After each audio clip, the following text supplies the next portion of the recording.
Now you can listen to Wine and Dine Radio while shopping at the grocery store or your neighborhood wine merchant.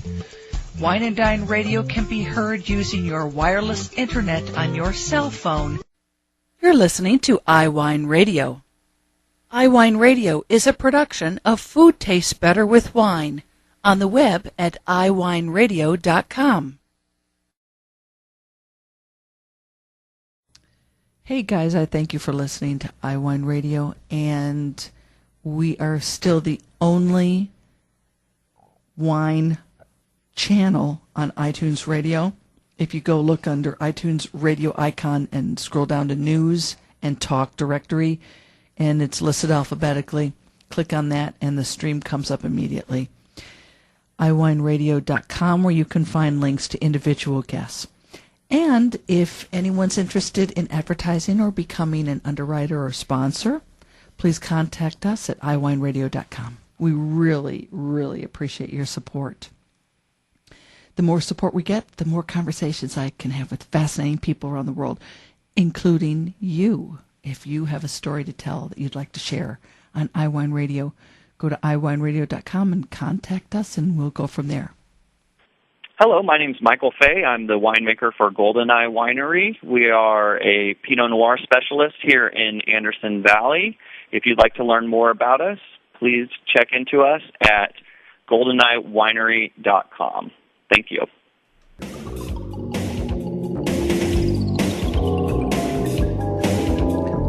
We are continuing our conversation about the Anderson Valley wine growers hosting the 16th annual Pinot Noir Festival. The festival auction will be benefiting the Anderson Valley Health Center. And what we've done this before, but it's probably been about 3-4 years, if not more, talking to them about this Pinot Noir Festival they do every year. But what really caught my eye, because I love rosés, you know me, dry rosés, and they are...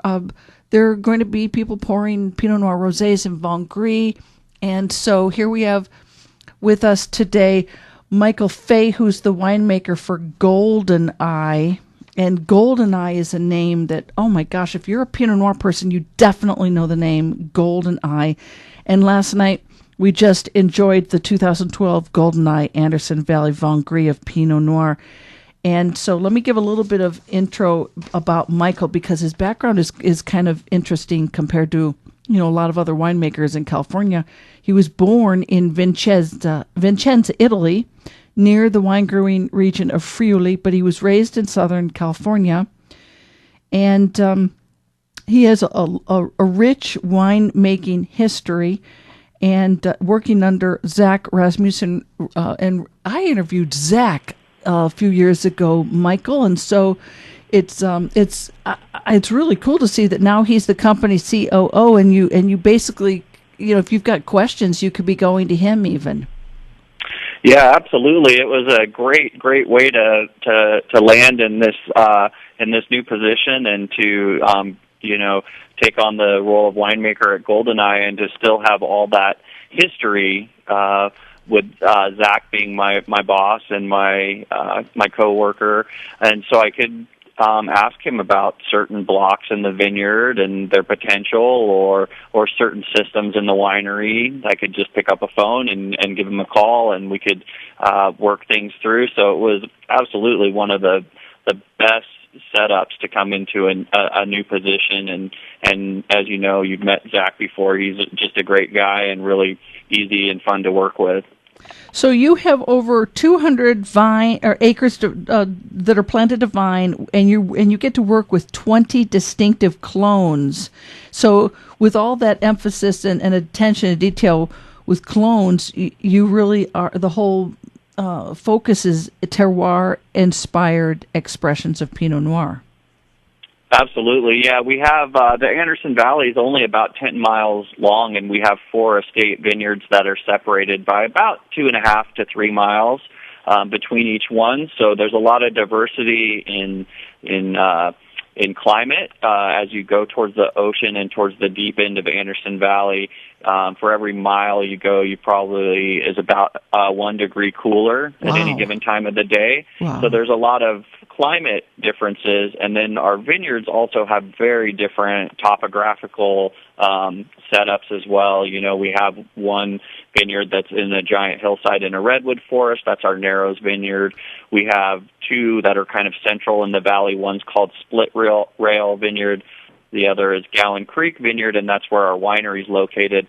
And then we actually have one other estate vineyard called Confluence that's closer to Boonville and a little bit sunnier and warmer site. So we've got the topographical, we've got the we've got the temperature from all of those being in different geographical spots, and then we have all these differences between hillside vineyards and valley floor. And then you throw the clones and all the root stocks and the row orientation into the mix. And we have 69 different clone/root stock combinations. Okay. Amongst 108 blocks. Do you ferment those? A lot of diversity. Do you ferment them all separately? Everything is kept separately. Yes. So every block, every Pinot Noir block that we have for Goldeneye is kept separately throughout the life of that wine until it goes into blending time. So I'm thinking of champagne. So let me, and the objective is, apart from a stylistic expression with the overriding influence of a vintage. So at Goldeneye, is your objective to be blending for a stylistic consistency within a vineyard, or just a stylistic expression of Goldeneye with the underlying terroir expression? How do you manage all that?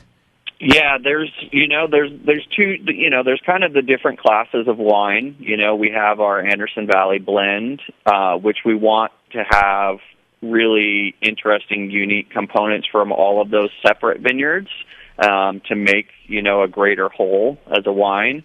And so we're trying to draw from those specific characters that we think are the kind of the highlight of each of those vineyards. And then when you put together our Anderson Valley blend, it should be a really balanced representative of all of the different things that make this valley unique. And then our vineyard-designated wines are more focused on that actual site. What does that site bring to the table? Okay. Are some of the wines, and I'm guessing the answer is yes, are some of the wines relatively lower production, and so the best way to get your hands on them is through joining the Goldeneye Wine Club? Yeah, we have in any given year 6 different direct-to-consumer wines only, and those are, we have some whites, we have some Gewürztraminer and Pinot Gris, very small case productions. And then the Vin Gris of Pinot Noir is a very you tried that yesterday. It's just a really nice representative of a rosé that actually we draw grapes from every vineyard site as well. So that's a nice blend from all 4 of our estate vineyards. And then we also do 4 different Pinot Noirs that are direct-to-consumer only, and those are vineyard designates. And we also have, even inside of vineyard designates, we do once every year, we pick one of our estate vineyards and do a hillside and lower bench so that you can actually see the differences inside that vineyard.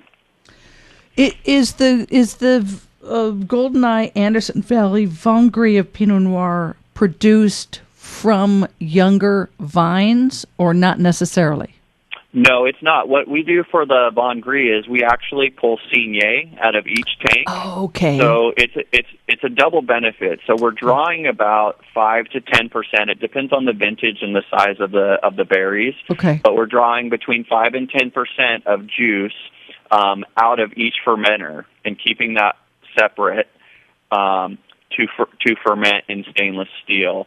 Now, we do that for 2 reasons. One is to concentrate the color inside the fermenters. Yes. And 2 is to make this really fun, pretty expression of Pinot Noir that we think the Vin Gris is. Yeah. And then what we do is we try to take about probably 75% of that Vin Gris comes within the first hour or so of the fermenter being full. So it doesn't have a lot of color, but it has more white wine character, which we're trying to get by doing that. Okay. And then we have we keep separate some Saignée that we wait between 36 and 48 hours and to pull that has more color. Okay. So that way we don't need to add a red wine back for color or anything. It's actually still Saignée. It's before the wine's fermented. It's during a cold soak. Okay. But we wait 36 to 48 hours to give that color, and that's about 25% of the blend. And then it has a little bit more of that red wine character as well from being on the skins a little longer, and it just combines really well with that really early Saignée. It's a serious wine. I mean, there's a lot of attention to detail to produce this Vin Gris of Pinot Noir. Yeah, I mean, it's Vin Gris or pink wines, they should be taken seriously as everything else, and you want to think about them if you're going to make one and you're going to be not disingenuous about it. You want it to have an expression of where it's coming from. And so we try to draw from all of our vineyards. Some of them have a higher fruit component, other are more textural and those kind of nature. But we want, even in our rosé or our Vin Gris, we want that same kind of expression coming through. So yeah, we take it as serious as the other stuff, and it's a fun one as well. You know, it's our first release of the year every year. It comes out right now when it's nice and warm. You know, it's almost 90 degrees right now. Really? Perfect time for it. Oh wow. So we like it because it's a little preview. It gives you a little bit of a preview on the vintage too, because our Pinot Noirs from 2012 are going to be in barrel for 16 months, but this gives us a little idea of how things look. Even though it's obviously a different style of wine, it gives you some really good idea about the quality of the vintage. Okay, let me ask you one more question before we run out of time here. And I understand that the grand tasting of the 16th annual Anderson Valley Pinot Noir Festival is going to be held at Goldeneye Winery? That's correct, yes. Yeah. We've been hosting it for, I'm not exactly sure the number of years, but at least 5 or 6 years we've been the host of it, and we're very happy to do that. We do it right in the middle of our Confluence Vineyard, and it's a great, great time.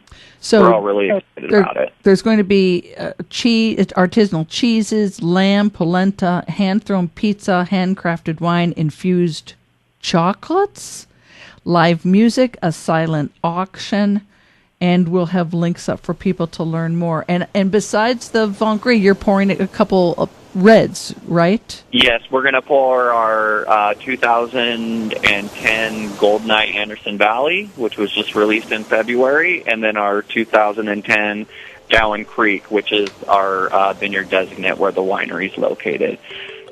So we'll have those 3 wines, and it's going to be a great time. It's going to be beautiful here in May in the Anderson Valley, and it's all going to be Anderson Valley Pinot, so some of the best Pinot Noir on the planet. Michael Fay, winemaker for Goldeneye in Anderson Valley, thank you so very much for your time today on Wine and Dine. Thank you. We will have links up for you to learn more. Now you can listen to Wine and Dine Radio while shopping at the grocery store or your neighborhood wine merchant. Wine and Dine Radio can be heard using your wireless internet on your cell phone. You're listening to iWineRadio. iWineRadio is a production of Food Tastes Better with Wine on the web at iWineRadio.com. Hey guys, I thank you for listening to iWine Radio, and we are still the only wine channel on iTunes Radio. If you go look under iTunes Radio icon and scroll down to News and Talk Directory, and it's listed alphabetically, click on that and the stream comes up immediately. iWineRadio.com, where you can find links to individual guests.